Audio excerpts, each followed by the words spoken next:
ಎಲ್ಲರಿಗೂ ನಮಸ್ಕಾರಗಳು. ಸುಖ, ಶಾಂತಿ, ಸಮೃದ್ಧಿಗಾಗಿ ದಾಸವಾಳ ಗಿಡ ನೆಡಬಹುದಾದ ದಿಕ್ಕು ಯಾವುದು ಅಂತ ನೋಡೋಣ. ಹೂವುಗಳು ಮತ್ತು ಸಸ್ಯಗಳು ನಮ್ಮ ಜೀವನದಲ್ಲಿ ಧನಾತ್ಮಕ ಶಕ್ತಿಯನ್ನು ತರುತ್ತವೆ ಎಂದು ವಾಸ್ತುಶಾಸ್ತ್ರದಲ್ಲಿ ಹೇಳಲಾಗುತ್ತದೆ. ವಾಸ್ತುಶಾಸ್ತ್ರ ಅನೇಕ ಶುಭ ಸಸ್ಯಗಳ ಬಗ್ಗೆ ಮಾಹಿತಿ ನೀಡುತ್ತದೆ. ಅಲ್ಲದೆ ವಾಸ್ತುಶಾಸ್ತ್ರದ ಪ್ರಕಾರ ನಮ್ಮ ಜೀವನದಲ್ಲಿ ಬರುವ ಅನೇಕ ಸಮಸ್ಯೆಗಳನ್ನು ಹೋಗಲಾಡಿಸುವ ಹೂಗಳು ಇವೆ. ಅವುಗಳಲ್ಲಿ ಅತ್ಯಂತ ಪ್ರಮುಖವಾದ ಹೂವು ದಾಸವಾಳದ ಹೂವು. ಹಾಗಾದರೆ ದಾಸವಾಳದ ಹೂವು ಜೀವನದಲ್ಲಿ ಸಂತೋಷ, ಶಾಂತಿ ಮತ್ತು ಪ್ರಗತಿಗೆ ಉಪಯುಕ್ತವಾಗಿದೆ. ಅದು ಹೇಗೆ ಅಂತ ನೋಡೋಣ. 1. ದಾಸವಾಳ ಸುಂದರವಾದ ಹೂ ಬಿಡುವ ಸಸ್ಯವಾಗಿದೆ. ಇದು ಮನೆಯನ್ನು ಅಲಂಕರಿಸುವುದು ಮಾತ್ರವಲ್ಲದೆ ವಾಸ್ತು ಪ್ರಕಾರ ಮಂಗಳಕರವೆಂದು ಪರಿಗಣಿಸಲಾಗಿದೆ. ಲಕ್ಷ್ಮೀದೇವಿಗೆ ಕೆಂಪು ಹೂವು ತುಂಬ ಇಷ್ಟ. ಈ ಹೂವು ನಕಾರಾತ್ಮಕ ಶಕ್ತಿಯನ್ನು ತೆಗೆದುಹಾಕುತ್ತದೆ. 2. ವಾಸ್ತುಶಾಸ್ತ್ರದ ಪ್ರಕಾರ ರೆಡ್ವುಡ್ ಗಿಡಗಳನ್ನು ನಮ್ಮ ಮನೆಯ ಉತ್ತರ ಅಥವಾ ಪೂರ್ವ ದಿಕ್ಕಿನಲ್ಲಿ ನೆಡಬೇಕು. ಏಕೆಂದರೆ ಈ ಎರಡೂ ದಿಕ್ಕುಗಳಲ್ಲಿ ಗಿಡಗಳನ್ನು ನೆಡುವುದು ಅತ್ಯಂತ ಮಂಗಳಕರ ಮತ್ತು ಒಳ್ಳೆಯದೆಂದು ಪರಿಗಣಿಸಲಾಗಿದೆ. ಕಿಟಕಿಯ ಬಳಿ ಈ ಹೂವಿನ ಗಿಡವನ್ನು ನೆಡಲಾಗುತ್ತದೆ. ಇದರಿಂದ ಅದು ಸಾಕಷ್ಟು ಸೂರ್ಯನ ಬೆಳಕನ್ನು ಪಡೆಯಲು ಸಾಧ್ಯವಾಗುತ್ತದೆ. 3.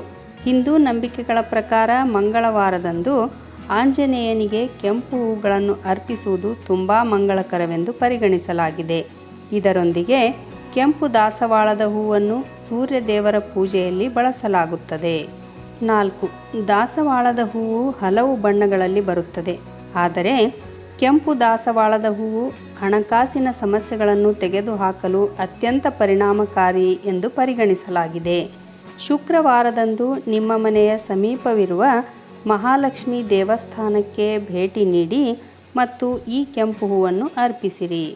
5. ಮನೆಯಲ್ಲಿ ದಾಸವಾಳದ ಹೂಗಳನ್ನು ನೆಡುವುದು ತುಂಬ ಪ್ರಯೋಜನಕಾರಿಯಾಗಿದೆ. ಧೈರ್ಯದ ಸಂಕೇತವೆಂದರೆ ಕೆಂಪು ಬಣ್ಣ. ಹಾಗಾಗಿ ದಾಸವಾಳ ಸಸ್ಯವನ್ನು ಮನೆಯಲ್ಲಿ ನೆಡುವುದರಿಂದ ಧನಾತ್ಮಕ ಶಕ್ತಿ ಇರುತ್ತದೆ. ಜಾತಕದಲ್ಲಿ ಸೂರ್ಯನ ದುಷ್ಪರಿಣಾಮ ಇರುವವರು ಈ ಪರಿಹಾರವನ್ನು ಮಾಡಬೇಕು. 6. ನಿಮ್ಮ ಜಾತಕದಲ್ಲಿ ಸೂರ್ಯನು ಬಲಹೀನನಾಗಿದ್ದರೆ ಮನೆಯ ಪೂರ್ವ ದಿಕ್ಕಿನಲ್ಲಿ ಕೆಂಪು ದಾಸವಾಳದ ಮರವನ್ನು ನೆಟ್ಟರೆ ಅದು ತುಂಬ ಪ್ರಯೋಜನಕಾರಿ. ಇದು ನಿಮ್ಮ ಸೂರ್ಯನನ್ನು ಬಲಪಡಿಸುತ್ತದೆ. ಇದಲ್ಲದೆ ದಾಸವಾಳದ ಮರವು ಮನೆಯಲ್ಲಿನ ಎಲ್ಲ ನಕಾರಾತ್ಮಕ ಶಕ್ತಿಯನ್ನು ತೊಡೆದುಹಾಕುತ್ತದೆ ಮತ್ತು ಅದನ್ನು ಧನಾತ್ಮಕ ಶಕ್ತಿಯಾಗಿ ಪರಿವರ್ತಿಸುತ್ತದೆ. 7. ಮಾಂಗಲ್ಯ ದೋಷವನ್ನು ಹೋಗಲಾಡಿಸಲು ಕೆಂಪು ದಾಸವಾಳದ ಗಿಡವನ್ನು ನೆಡಿ. ವಾಸ್ತುಶಾಸ್ತ್ರದ ಪ್ರಕಾರ ನಿಮ್ಮ ಜಾತಕದಲ್ಲಿ ಮಂಗಳ ದುರ್ಬಲವಾಗಿದ್ದರೆ ಅಥವಾ ಮದುವೆ ಇತ್ಯಾದಿಗಳಲ್ಲಿ ವಿಳಂಬವಾಗಿದ್ದರೆ ಮನೆಯಲ್ಲಿ ಕೆಂಪು ದಾಸವಾಳ ಹೂವನ್ನು ಇಡುವುದು ಮಂಗಳಕರವೆಂದು ಪರಿಗಣಿಸಲಾಗುತ್ತದೆ. 8. ವ್ಯಾಪಾರದಲ್ಲಿ ಹೆಚ್ಚು ಲಾಭ ಮತ್ತು ಹಣವನ್ನು ಗಳಿಸಲು ಬಯಸುವವರು ದಾಸವಾಳದ ಹೂವನ್ನು ಪರಿಹಾರವಾಗಿ ಬಳಸಬಹುದು. ಜೀವನದಲ್ಲಿ ತ್ವರಿತ ಪ್ರಗತಿಯನ್ನು ಸಾಧಿಸಲು ಇದು ಉಪಯುಕ್ತವಾಗಿದೆ. ಹಣಕ್ಕೆ ಸಂಬಂಧಿಸಿದ ಸಮಸ್ಯೆಗಳಿಗೆ ಪರಿಹಾರ ಕಂಡುಕೊಳ್ಳಲು ಬಯಸುವವರು ದಾಸವಾಳದ ಹೂವನ್ನು ಬಳಸಬಹುದು. 9. ವಾಸ್ತುಶಾಸ್ತ್ರ ಮರಗಳು ಮತ್ತು ಸಸ್ಯಗಳನ್ನು ಬಹಳ ಮುಖ್ಯವೆಂದು ಪರಿಗಣಿಸುತ್ತದೆ. ನಿಮ್ಮ ಮನೆಗೆ ಸಂತೋಷ, ಸಮೃದ್ಧಿ ಮತ್ತು ಶಾಂತಿಯನ್ನು ತರುವಂತಹ ಅನೇಕ ಹೂಗಳನ್ನು ಇದು ಉಲ್ಲೇಖಿಸುತ್ತದೆ. 10. ಈ ಹೂವುಗಳು ಮತ್ತು ಸಸ್ಯಗಳು ನಿಮ್ಮ ಜೀವನದಲ್ಲಿ ಧನಾತ್ಮಕ ಶಕ್ತಿಯನ್ನು ತರಬಹುದು. ದಾಸವಾಳ ಗಿಡಗಳು ನಿಮ್ಮ ಜೀವನದಲ್ಲಿ ಅನೇಕ ಸಮಸ್ಯೆಗಳನ್ನು ಹೋಗಲಾಡಿಸಬಹುದು.